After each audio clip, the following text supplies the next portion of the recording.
Il y a beaucoup de choses qui se passent dans l'Église Connexion ces jours-ci. Cet après-midi, on va avoir notre première assemblée générale de l'année de nos deux associations de l'Église. On va prendre quelques grandes décisions pour la vie de l'Église et pour la gloire de Dieu. On va élire, entre autres, 3 nouveaux diacres qu'on va vous présenter dimanche prochain. On va accepter, et c'est la première fois qu'on le fait à ce point, on va accepter 15 nouveaux membres cet après-midi. Tout ce qui se passe ici en ce moment est génial, intimidant, stimulant, encourageant, et je suis très, très, très, très reconnaissant de tout ce que Dieu est en train de faire. Mais pour tout le bon travail qui est en train de se faire, et pas par moi, par vous, par les membres de l'Église et par le Saint-Esprit qui travaille au milieu de tout ça, pour tout ce bon travail qui est fait, pour toutes les bonnes choses qui se passent, rien de tout cela ne vaudra quoi que ce soit si Jésus-Christ n'est pas sur son trône, en train de régner sur le monde qu'il a créé. Si Jésus ne règne pas sur son royaume, sur le monde qu'il a créé, tout ce qu'on fait ici veut strictement rien dire.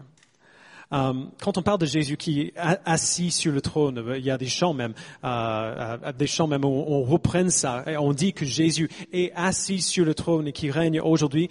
Mais parfois, quand on parle de ça, on peut imaginer inconsciemment ou consciemment que pour l'instant, en tout cas, c'est un rôle, genre Jésus comme roi qui règne, c'est un rôle qui est plutôt symbolique. Jésus-Christ est sur le trône, il règne souverainement, mais quand même, on ne voit pas trop son règne. C'est l'impression qu'on peut avoir aujourd'hui. Et la Bible, en fait, à chaque fois qu'on ouvre la Bible, on voit la Bible en train de nous dire que Jésus n'a pas un rôle purement symbolique, qu'il est bel et bien sur le trône, qu'il règne souverainement sur la terre qu'il a créée, et un jour, le monde entier va reconnaître son règne. Aujourd'hui, on va être dans Luc 21, du verset 5 jusqu'au verset 38. Donc c'est un long passage. On voit dans ce passage Jésus donner le discours sur le mont des Oliviers. Vous le voyez même dans les en-têtes dans vos Bibles, si vous avez la seconde 21, c'est cette partie-là. C'est le dernier enseignement majeur que Jésus donne à ses disciples avant son arrestation et sa crucifixion, juste quelques jours plus tard. Il va dire certaines choses ici que beaucoup de personnes voient comme des allusions à son retour. Alors bien sûr, ce texte est hyper compliqué.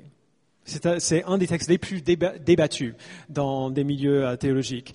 C'est un texte très difficile. Il y a plusieurs interprétations possibles. Et je veux être bien clair. Donc, si vous, il ne faut pas oublier ce que je dis maintenant, parce que je vais recevoir les emails cette semaine et je ne veux pas les recevoir. Jésus revient. OK? Je le dis haut et fort. Jésus revient, comme dit le symbole des apôtres. Un jour, il reviendra du ciel pour juger les vivants et les morts. Ça, ce n'est pas débattu. Ce n'est pas quelque chose qui est ouvert à la discussion pour les chrétiens. C'est partout dans la Bible. Nous affirmons cela avec beaucoup de joie. Mais mon argument principal ce matin, ça va être que le retour de Jésus-Christ à la fin des temps n'est pas le centre de ce texte-ci, de ce texte particulier. Que ce n'est pas du retour de Jésus-Christ que ce texte parle. Il parle de quelque chose de plus immédiat que cela. Et il le dit à des gens bien précis, à un moment bien précis. Il dit, vous allez voir cela, et quand vous voyez cela, voici ce que vous devez faire. Genre, vous, les gens qui sont assis autour de moi, qui m'écoutent en ce moment, à ses disciples. Et donc, il y a 2 choses principales qu'on va faire ce matin. Le début du message va être en quelque sorte une sorte de cours d'histoire très rapide. Okay? Et on va voir comment ce que Jésus prophétise ici, c'est bien réalisé. Après, on va élargir le champ un petit peu, élargir un peu notre focus, parce qu'il y a quand même des avant-goûts dans ce texte de ce qui se passera plus tard, des choses qui nous concernent directement. On a beaucoup de choses à voir. Je ne pourrai pas répondre à toutes les questions qu'on aura sûrement dans ce texte, mais j'essaierai d'être aussi détaillé que possible avec le temps qu'on a. Et donc, on est prêt à réfléchir? Allez, on y va, on le fait ensemble. Luc 21. à partir du verset 5. Alors, souvenons-nous rapidement du contexte. Jésus enseignait dans le temple. Il a appuyé son autorité contre les attaques des chefs religieux. C'est ça qu'on voit depuis le début du mois de septembre. Il parle des chefs religieux comme étant corrompus et ignorants et hypocrites. Et par conséquence, la religion juive en Israël à l'époque se trouvait dans un triste état. Et donc, Jésus quitte le temple, il monte sur le mont des Oliviers, à l'extérieur de la ville, et c'est là qu'il enseigne ses disciples. C'est là où on le retrouve dans notre texte. Donc, lisons ensemble à partir du verset 5. Comme quelques-uns parlaient du temple, qui était orné de belles pierres et d'objets apportés en offrande, Jésus dit, « Les jours viendront où il ne restera pas pierre sur pierre de ce que vous voyez. Tout sera détruit. » Alors, on a vu cela la semaine dernière. Quand Jésus, juste après que Jésus ait parlé de la veuve, de la pauvre veuve. Ce que Jésus dit ici est très très simple. À cause du péché des chefs religieux en Israël qui a conduit le peuple dans l'erreur, le rejet du Messie de la part de ceux qui le suivent, ce temple, le temple à Jérusalem, sera totalement détruit. On a vu ça la semaine dernière déjà. Et donc, pour les Juifs qui écoutaient Jésus dire cela, l'idée que le temple puisse être détruit aurait été absolument impensable. Vous vous souvenez du mois d'avril de cette année quand on a vu Notre-Dame brûler? Okay? C'était un moment fort pour pas mal de personnes, pour presque tout le monde ici. On l'a regardé à la télé ou même carrément devant, on s'est mis devant pour voir l'église brûler et on a regardé ça et on se disait tous, mais c'est pas possible. Mais c'est pas possible. On n'arrivait pas à croire ce qu'on voyait. Pourquoi? C'est un bâtiment. Fait de bois et de pierre comme n'importe quel autre bâtiment. Qu'est-ce qui nous a fait penser que c'est pas possible? Qu'est-ce qui nous a surpris dans le fait que Notre-Dame puisse brûler? Eh bien, Notre-Dame est debout depuis tellement longtemps qu'on n'arrive pas à imaginer Paris sans la voir. Sans voir cette église. Et encore plus, elle a pris une place tellement grande dans la conscience publique par sa place dans l'histoire, aussi bien que dans les œuvres d'art. Ça fait partie des décors à Paris. Et cette église, à travers l'histoire, a pris une place particulière dans notre conscience. Et c'est pareil ici. Ce temple avait été le centre de la vie religieuse en Israël depuis plus de 500 ans, depuis qu'il avait été rebâti après le retour de l'exil des Juifs, comme on voit dans les livres d'Esdras et de Néhémie. C'était le soleil autour duquel le système solaire de la religion juive tournait. C'était le centre de tout ce qu'ils faisaient en tant que peuple religieux. Et donc l'idée que le temple puisse être détruit aurait été choquant pour les disciples de Jésus qui l'écoutaient à ce moment-là. La destruction du temple signifierait la fin de la religion juive telle qu'elle avait existé jusqu'à ce moment-là. Et Jésus dit, eh oui, c'est ça qui va se passer, oui, exactement.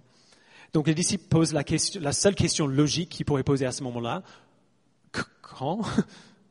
À quel moment est-ce que ça va arriver? On le voit au verset 7.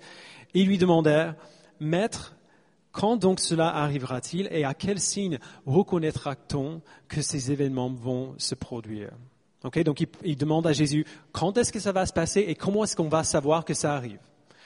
Donc du coup, c'est à cette question-là que Jésus répond et il est important de noter que Jésus répond bien à leurs questions. Il leur donne une réponse concrète à leurs questions. Pourquoi est-ce qu'il les prépare pour cet événement? Eh bien, parce que ses disciples ont accepté que Jésus est le Christ, le Messie que Dieu avait promis d'envoyer à son peuple pour les sauver. Il est le Messie. Il est le Sauveur que Dieu avait promis. Il y a beaucoup de personnes qui croyaient en lui, qui le suivaient, qui avaient accepté la vérité que Jésus-Christ, cela, c'est bel et bien Jésus-Christ. Le mot Christ veut dire Messie. Mais il y a beaucoup d'autres personnes qui l'ont rejeté, qui allaient le tuer dans quelques jours. Alors, ce que Jésus prédit pour Jérusalem n'était pas un événement aléatoire. La destruction qu'il va décrire ici, c'est le jugement de Dieu contre le peuple qui vivait à ce moment-là, qui avait rejeté le Messie, qui avait rejeté son moyen de salut que Dieu avait donné. La première chose qu'il dit pour préparer ses disciples pour cette période difficile, pour qu'ils tiennent ferme, la première chose qu'il dit, c'est qu'il va y avoir des sortes de faux messies, des gens qui prétendent être le Messie plutôt que Jésus. Verset 8, on voit, Jésus répondit, « Faites attention à ne pas vous laisser égarer. En effet, beaucoup viendront sous mon nom en disant, c'est moi, et le moment est arrivé. Ne les suivez donc pas. » On trouve des exemples de ces faux messies dans le livre des Actes, ainsi que dans les œuvres de l'historien juif Joseph. Des gens qui prétendaient être envoyés par Dieu pour sauver le peuple, pour délivrer le peuple. Et Jésus dit à ses disciples de ne pas les écouter. Son retour ne se passera pas comme ça. Ensuite, il dit qu'il va y avoir du chaos naturel et civil. Verset 9. Quand vous entendrez parler de guerre et de soulèvement, ne vous laissez pas effrayer. Car il faut que ces choses arrivent d'abord. Cependant, ce ne sera pas encore la fin. Puis il leur dit, une nation se dressera contre une autre nation, et un royaume contre un royaume. Il y aura de grands tremblements de terre en divers endroits, ainsi que des pestes et des famines. Il y aura des phénomènes terrifiants et de grands signes dans le ciel. Alors, arrêtons là. Tout ce qu'il dit là, il n'y a rien de nouveau. Dans tout ce qu'il dit là, ce sont des choses qui se sont toujours passées. Il y a toujours eu des guerres. Il y a toujours eu des catastrophes naturelles, mais dans la période qui a suivi le ministère de Jésus, il y en avait beaucoup. Il y en a eu beaucoup. Rien que dans la période entre l'an 33 et l'an 70 après Jésus, il y a un soulèvement en Césarée pendant lequel 20 000 Juifs ont été tués. En Alexandrie, 50 000 ont été tués. Et à Damas, 10 000 tués. Rien que dans quelques années.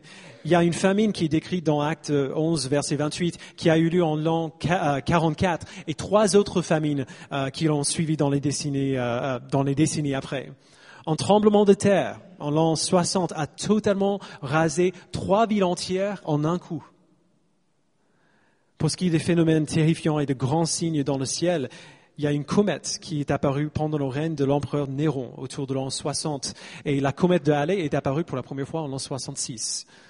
L'historien Joseph a écrit dans la guerre des Juifs, donc c'est en quelque sorte son grand livre d'histoire de ce qui s'est passé à ce moment-là. Il a dit qu'il y avait une étoile qui ressemblait à une épée, qui se tenait dans le ciel au-dessus de Jérusalem et une comète qui était visible pendant toute une année. Joseph était vivant à l'époque où ces choses se sont passées. Il était témoin oculaire de tout cela. Ensuite, Jésus dit qu'il y aura de la persécution contre les chrétiens dans les synagogues. Donc quand il parle ici de la persécution, ce n'est pas une persécution générale contre les chrétiens, mais la persécution qui vient des chefs religieux juifs. Verset 12. Mais avant tout cela, on mettra la main sur vous et on vous persécutera. On vous livrera aux synagogues. Et Marc 13 ajoute des conciles ici. On vous jettera en prison. On vous traînera devant des rois et devant des gouverneurs à cause de mon nom. Cela vous donnera une occasion de témoignage. Mettez-vous donc dans l'esprit de ne pas préparer votre défense. Car je vous donnerai des paroles et une sagesse telle qu'aucun de vos adversaires ne pourra s'y opposer, ni les contredire. Vous serez trahis même par vos parents, par vos frères, par vos proches et par vos amis, et l'on fera mourir plusieurs d'entre vous. Vous serez détestés de tous à cause de mon nom, mais pas un seul cheveu de votre tête ne sera perdu. Par votre persévérance, vous sauverez votre âme. On voit l'accomplissement de cette promesse partout dans le livre des Actes. Si on lit le livre des Actes, en gros, le contexte du livre des Actes, c'est exactement ça. C'est ça qu'on voit arriver constamment pour les chrétiens après l'ascension de Jésus-Christ. Dans ce livre, les persécuteurs principaux des chrétiens n'étaient pas les Romains, donc ça viendrait plus tard, mais pour l'instant, ce n'étaient pas les Romains, mais les Juifs. Et donc Jésus dit à ses disciples que toutes ces choses vont se passer avant la destruction du temple. Après l'an 70, quand le temple est détruit, il ne restera plus de concile juif pour persécuter les chrétiens. Et il leur dit cela afin qu'ils n'aient pas peur. Il leur donnera les mots à dire. Il protégera leur vie même s'ils meurent. Même si vous mourrez, même si on met à mort plusieurs d'entre vous, pas un seul cheveu de votre tête ne sera perdu. Alors jusqu'à ce point, Jésus parle dans des termes qui sont plutôt généraux, des choses qui ont toujours eu lieu. Il y a toujours eu des tremblements de terre, il y a toujours eu des catastrophes naturelles, il y a toujours eu la persécution et les guerres et tout cela. À partir du verset 20, il parle d'une manière bien plus précise. Lorsque vous verrez Jérusalem encerclée par des armées, sachez que sa destruction est proche. Alors que ceux qui seront en Judée s'enfuient dans les montagnes, que ceux qui seront à l'intérieur de Jérusalem en sortent, et que ceux qui seront dans les champs n'entrent pas dans la ville, car ce seront des jours de vengeance, où s'accomplira tout ce qui est écrit.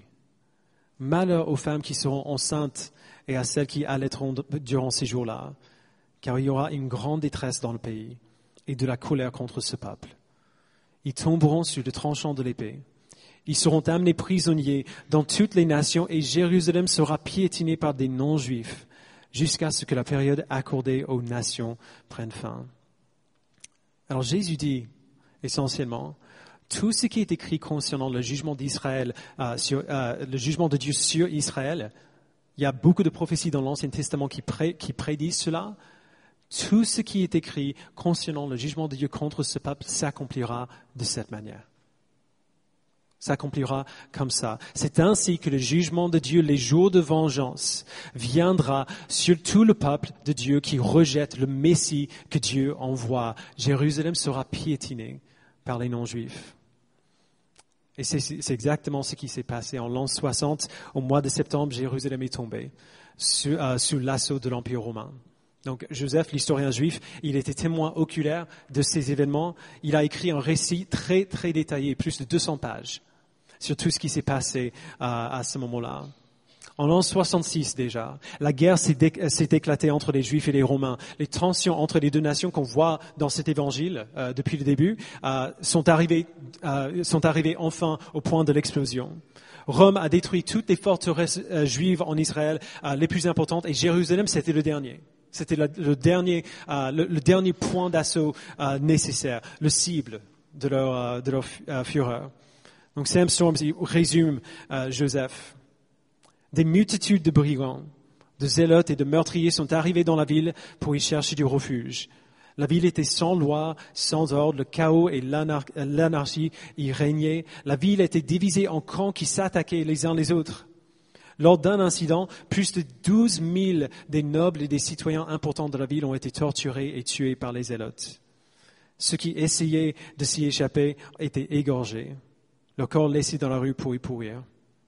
L'enterrement était impossible. Des tas de cadavres remplissaient les rues ou alors étaient jetés par-dessus les murs de la ville. Il n'y avait pas assez de nourriture pour tout le monde qui vivait dans la ville. Donc les gens vendaient non seulement leurs maisons et leurs biens, mais leurs enfants pour pouvoir acheter à manger. D'autres gens essayaient de fuir la ville, mais se faisaient capturer et crucifier par les Romains qui étaient à l'extérieur, jusqu'à 500 crucifixions par jour. Enfin, en l'an 70, l'empereur Tite a ordonné à ses armées d'entourer la ville et d'empêcher toute personne qui essayait de s'enfuir. Le mur a été brisé par un événement particulièrement horrible que je décrirai pas ici. Et on a mis le feu au temple. Jérusalem, le temple de Jérusalem et quasiment tout ce qui s'y trouvait a été détruit. Jusqu'aux cendres, piétiné par des non-juifs, exactement comme Jésus l'a prédit. Et si cela ne suffisait pas, dans les versets suivants, Jésus va encore plus loin. Verset 25. Il y aura des signes dans le soleil, dans la lune et dans les étoiles, et sur la terre, les nations seront dans l'angoisse, épouvantées par le bruit de la mer et des vagues. Des hommes rendront l'âme de terreur dans l'attente de ce qui surviendra sur la terre, car les puissances célestes seront ébranlées.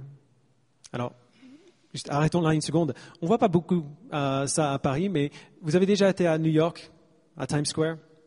Si vous passez du temps à Times Square, vous avez probablement vu à un moment ou à un autre un gars qui porte une sorte de grand placard sur son dos et sur sa poitrine, en train de sonner une cloche parfois, qui crie que Jésus revient bientôt. Jésus revient, repentez-vous, Jésus revient.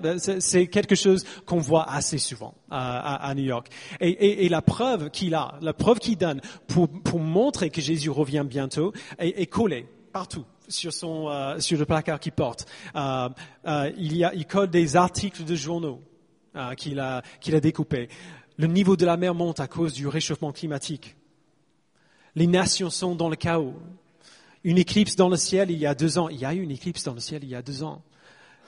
Et donc, on s'est habitué à entendre les gens associer ce genre d'événement-là au retour de Christ. Et je ne dis pas nécessairement que c'est erroné de faire le lien. Mais quand on lit le verset 25 et 26 de Luc 21 aujourd'hui, assez souvent, nous avons tendance à commencer à faire les mêmes liens, à faire des liens similaires.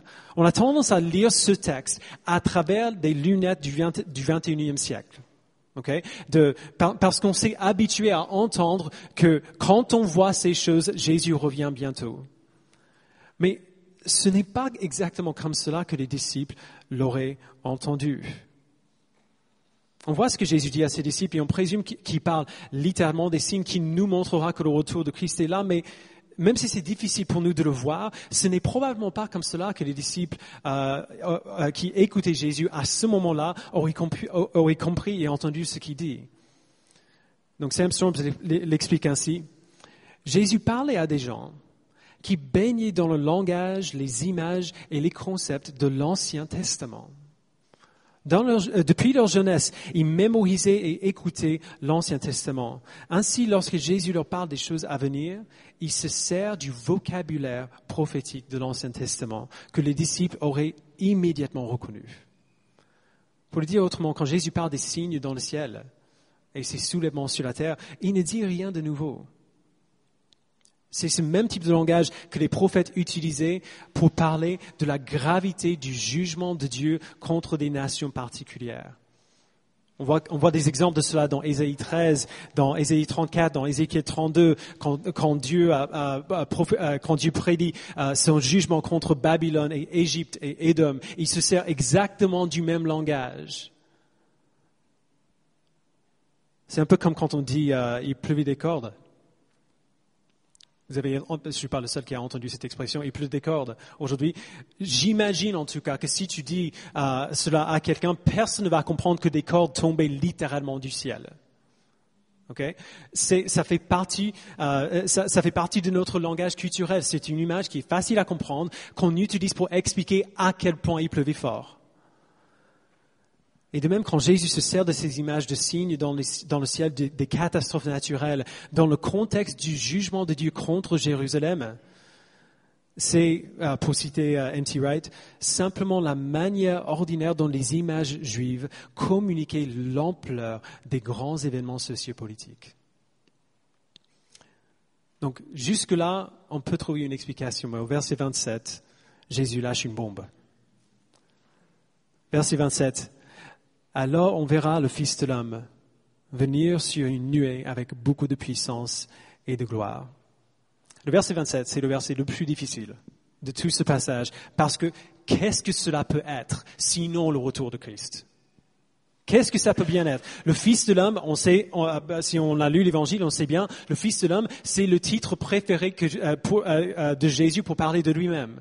C'est comme cela qu'il parle de lui-même le plus souvent. Et à quel autre moment viendrait-il sur une nuée avec puissance et gloire, sinon à son retour? Mais encore, pour les disciples juifs qui écoutaient Jésus à ce moment-là, ce n'est pas ça qu'ils auraient compris.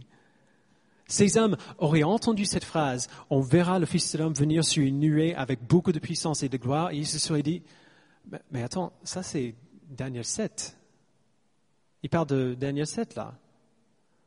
Si vous avez votre Bible, vous pouvez aller avec moi. Daniel chapitre 7. Je vais le mettre sur le mur si vous n'avez pas de Bible.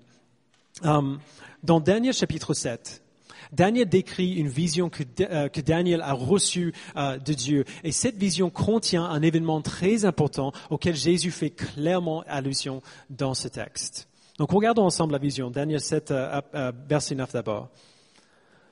Pendant que je regardais, on a placé des trônes et l'Ancien des jours, donc ça c'est Dieu le Père, s'est assis. Son vêtement était aussi blanc que la neige et les cheveux de sa tête étaient pareils à de la laine pure. Son trône était de flammes et ses roues étaient un feu dévorant. Okay? Donc jusque-là, ça va. On voit une image de Dieu, le Père, qui est assis sur son trône de manière assez exceptionnelle. Vous imaginez être Daniel à la place et voir un truc comme ça? Mais puis au verset 13, si on va un peu plus loin, on voit un autre personnage arriver, se joindre au Père, l'Ancien des jours. Verset 13, « Pendant que je regardais dans mes visions nocturnes, quelqu'un qui ressemblait à un fils de l'homme est venu avec les nuées du ciel. Il s'est avancé vers l'Ancien des jours et on l'a fait approcher de lui. » Alors arrêtons là juste un instant. Déjà, on voit comment les disciples auraient entendu ce texte différemment que nous. Dans la vision de Daniel, à laquelle Jésus fait référence et que les disciples connaissaient très bien parce qu'ils étaient juifs, le Fils de l'homme ne vient pas à nous, mais au Père. Ce n'est pas une vision du Fils qui revient sur la terre, mais une vision du Fils qui retourne auprès de son Père. C'est ça qu'on voit dans cette vision particulière. Et pourquoi est-ce qu'il vient auprès du Père? Verset 14. On lui a donné la domination, la gloire et le règne, et tous les peuples, les nations et les hommes de toute langue l'ont servi. Sa domination est une domination éternelle qui ne cessera pas et son royaume ne sera jamais détruit. Et donc, dans la vision de Daniel, ce qu'on voit n'est pas le Fils qui revient sur la terre, c'est le Fils qui retourne auprès de son Père pour recevoir son royaume. Autrement dit, quand Jésus dit au verset 28 qu'on verra le Fils de l'homme venir sur une nuée avec beaucoup de puissance et de gloire, cette phrase n'est pas principalement une référence de Jésus qui revient à la fin des temps, mais de Jésus qui prend possession de son royaume. Ce n'est pas que Jésus ne revient pas, mais que dans ce texte-là, dans cette phrase-là, c'est pas de ça qu'il parle. Il parle de Jésus qui retourne auprès de son Père pour prendre possession de son royaume. Il ne s'agit pas d'un retour ici, mais d'un couronnement. Et c'est cela que les disciples auraient entendu, parce qu'ils connaissaient bien cette prophétie. Ils ont entendu Jésus qui se sert du langage de Daniel 7 et ils réaliseraient ce qu'il dit. Tout cela, tout ce dont je parle là, la destruction de Jérusalem et tous les signes qui y précéderont prouveront que j'ai pris ma place à la droite de mon Père, que je suis sur le trône et que je règne sur mon monde, sur mon royaume. On a parlé de l'ascension un petit peu dans notre groupe de communauté cette semaine.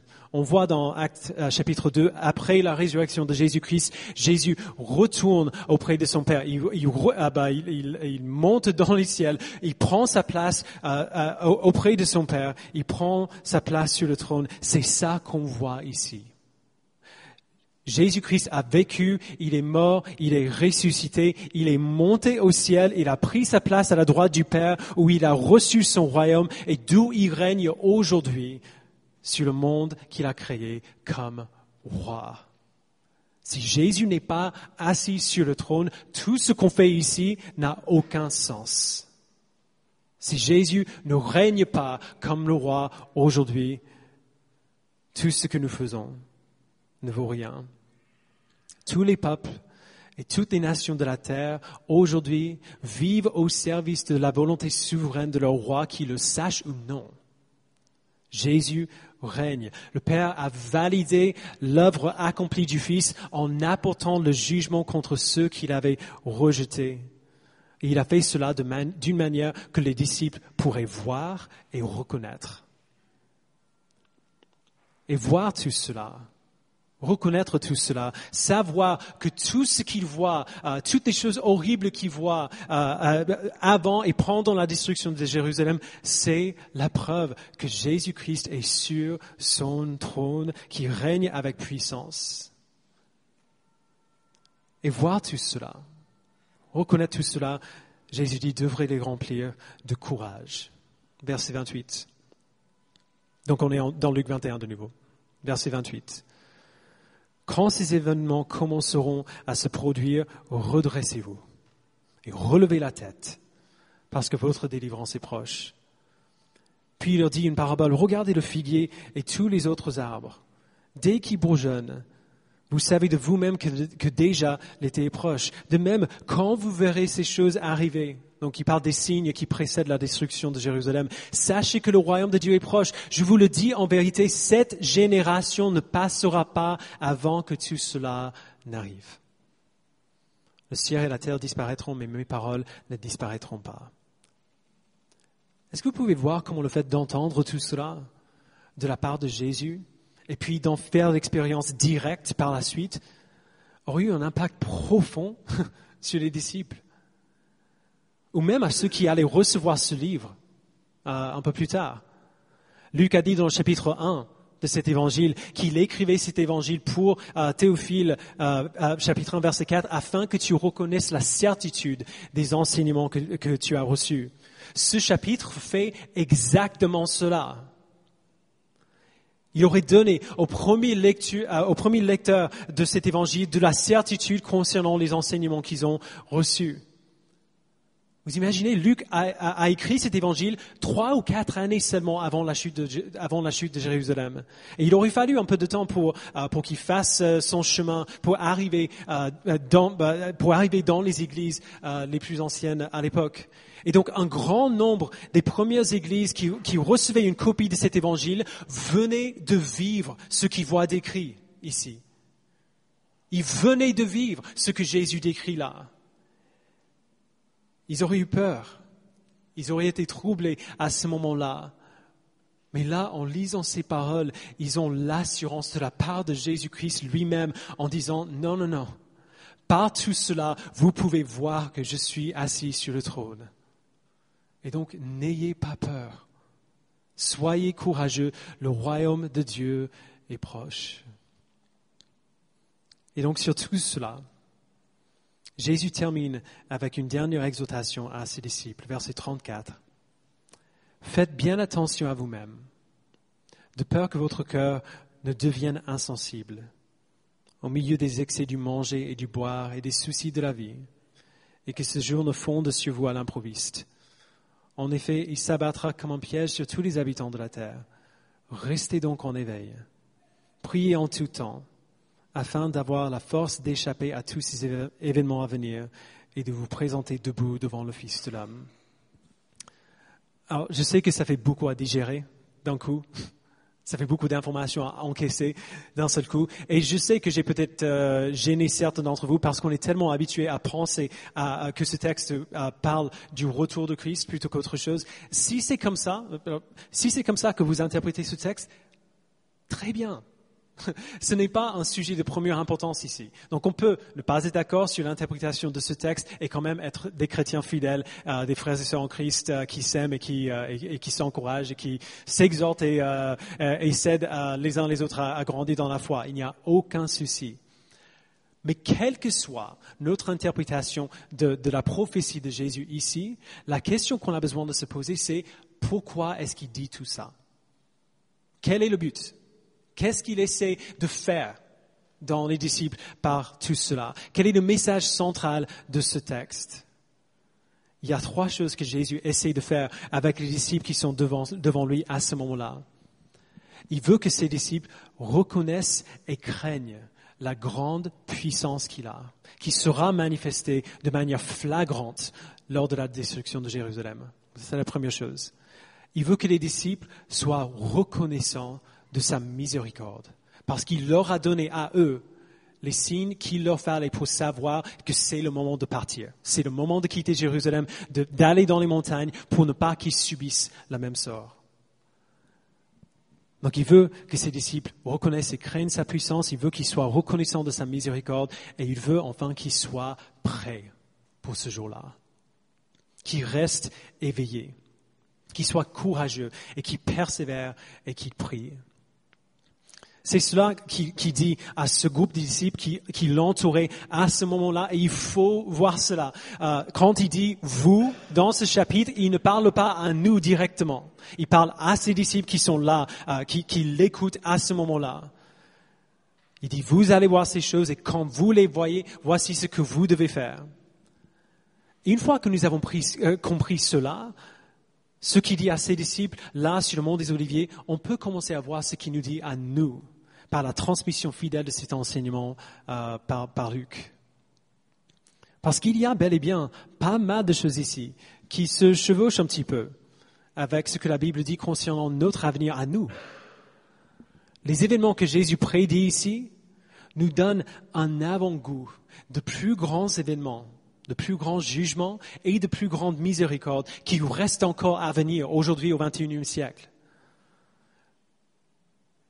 La Bible dit que Jésus a vécu, qu'il est mort, qu'il est ressuscité, qu'il est monté au ciel, qu'il a pris sa place à la droite de Dieu et a dit qu'un jour, Jésus reviendra pour juger les vivants et les morts. Et ce jour de jugement sera comme ce jour de jugement sur Jérusalem, mais à une échelle globale cette fois-ci. Jésus le suggère même dans les versets 34 et 35 quand il parle de ce jour, plutôt que ces événements, ces signes, qui s'abattra comme un piège sur tous les habitants de la terre. Donc il laisse quand même sous-entendre que ce qu'on voit là, ce n'est pas seulement pour nous. Ce n'est pas seulement pour ce peuple-là. Il y aura des événements exactement comme cela qui vont venir sur toute la terre. Il dit qu'un jour vient où le jugement de Dieu viendra sur tous ceux qui rejettent son Messie, comme on l'a vu à Jérusalem. Et de la même manière, la miséricorde que Jésus a donnée à ses disciples en leur donnant tout ce qu'il leur fallait pour échapper à ce jugement sera aussi donnée à une échelle globale. La miséricorde de Christ ne sera pas limitée à un petit groupe d'hommes ou de femmes en Israël à un moment précis, mais sera proposée à une échelle globale, que tous ceux qui veulent viennent boire de l'eau de la vie. Lors de ce jour dont il parle, Christ ressuscitera ses élus, les rassemblera à lui-même et les glorifiera, les fera régner avec lui dans les nouveaux cieux et la nouvelle terre. Mais on peut être honnête, on dirait que ce sera dans assez longtemps, on est d'accord? On n'a pas trop l'impression que ça vient bientôt. On parle souvent du déjà et du pas encore du royaume. On en a parlé hier dans le cours de membres. Le royaume de Dieu est déjà venu dans la personne de Christ. Jésus règne déjà aujourd'hui, mais son royaume n'est pas encore pleinement consommé. Jésus n'est pas encore revenu. L'autorité de Christ sur ce monde est déjà absolue et totale, mais elle n'est pas encore acceptée par tout le monde. Les gens le rejettent toujours. Et donc nous, chrétiens vivant au XXIe siècle, on peut avoir l'impression d'être dans une sorte de phase d'attente interminable. On sait que Christ a reçu son royaume et on attend son retour, mais quand même on attend depuis longtemps. 2000 ans, c'est long. Et peu importe ce que disent les prédicateurs qui annoncent la fin des temps, comme les prédicateurs à Times Square, peu importe ce qu'on dit, on n'a aucune idée d'à quel moment Jésus reviendra. On le voit à bien des reprises dans les évangiles. Jésus dit, vous ne savez pas à quel moment je reviendrai. Il a dit que lui-même ne savait pas. Et donc on peut très facilement penser, oui, il dit qu'il revient bientôt, mais quand même, on a du temps. On dit qu'il revient bientôt, mais il a dit ça déjà il y a 2000 ans. Donc à mon avis, ça va. Et pour être franc, on peut commencer à s'ennuyer, à nous endormir, à nous laisser distraire par des choses qui nous semblent plus immédiates ou au moins qui sont un peu plus réconfortantes. Et la même chose aurait pu se passer pour les disciples de Jésus, qui l'écoutaient à ce moment-là. Jésus leur donne les signes qui vont précéder la destruction de Jérusalem, mais quand même, c'était l'an 33 à peu près. La destruction de Jérusalem arriverait en l'an 70. 40 ans, c'est long. 40 ans, c'est longtemps. Et quand ils voient les signes, tous ces événements franchement déprimants que Jésus prédit ici, il serait facile pour eux de tomber dans ce même type d'endormissement. Il serait facile de se dire, mais face à toutes ces terreurs réelles, quelle différence est-ce que ça va faire si je reste fidèle ou non? Qu'est-ce que ça va faire? Il serait facile pour eux de chercher du réconfort dans les plaisirs simples de la vie, dans la nourriture et la boisson et la famille et la distraction, le divertissement, et puis de se trouver à Jérusalem, soudainement entourés des armées de l'empereur alors qu'ils auraient dû partir dans les montagnes, comme Jésus leur a dit de faire. Alors même si nous sommes aujourd'hui dans une situation très différente que celle des disciples, l'exhortation de Jésus-Christ envers eux est identique à son exhortation envers nous, parce qu'en réalité, notre situation n'est pas si différente que ça. Jésus nous dit, restez éveillés. Ne vous endormez pas, persévérez. Ne vous laissez pas distraire, priez. Il nous prévient, ça va être difficile. On aura l'impression que rien n'est ce qui doit être. On sera détesté, on sera rejeté, on sera peut-être même menacé de mort. Pour tout le bien qu'on veut faire, on aura parfois l'impression de reculer plus qu'on avance. Mais cette impression-là, que tout va mal, que rien ne se passe comme ça devrait se passer, cette impression-là est un mensonge. Jésus-Christ est roi aujourd'hui. Il règne sur son trône avec puissance aujourd'hui. Le coup de le rejeter est aussi sérieux aujourd'hui qu'au jour de la destruction de Jérusalem. Mais les miséricordes qu'il donne à son peuple sont tout aussi grandes. Il nous donne tout ce qu'il nous faut pour être délivrés de notre péché, pour ne pas souffrir le jugement pour notre rébellion contre lui. Il nous donne la foi, il nous pousse à la repentance et il nous recrée à son image. Il nous promet que nous sommes en sécurité, même face à la persécution, même face à la mort, nous n'avons rien à craindre.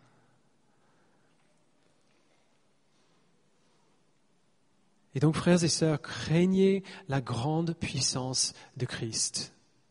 Soyez reconnaissants pour la miséricorde de Christ et ne vous endormez pas. Restez éveillés. 2000 ans, ça semble long, mais à l'échelle de l'histoire humaine, c'est rien. Christ pourrait revenir à n'importe quel instant et il nous dit bel et bien, ça va venir à un moment où vous ne vous y attendez pas. Et donc ne vous laissez pas distraire par les angoisses de la vie ou par le simple fait de s'ennuyer. Ne vous permettez pas de devenir insensible au milieu des conforts, peut-être sympas mais insignifiants, de la vie. Restez en éveil. Priez en tout temps afin d'avoir la force d'échapper à tous ces événements à venir et de vous présenter debout devant le Fils de l'homme. Christ est roi, il est tout-puissant et il est miséricordieux. C'est un roi de grâce. Si nous prions pour la force, il nous fortifiera. Il nous dit de le faire. Et donc prions pour son aide, prions pour sa force et restons éveillés. Je vous invite à prier avec moi.